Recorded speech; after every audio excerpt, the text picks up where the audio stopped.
ketemu rombongan bus warga baru.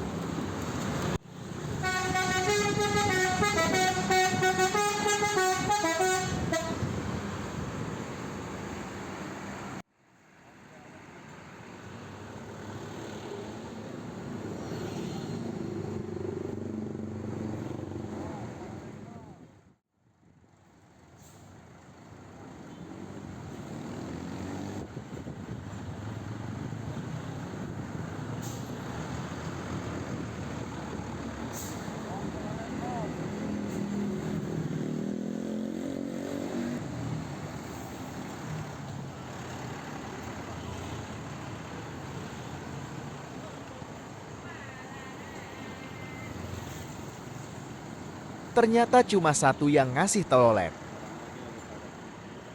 Terima kasih yang sudah menonton.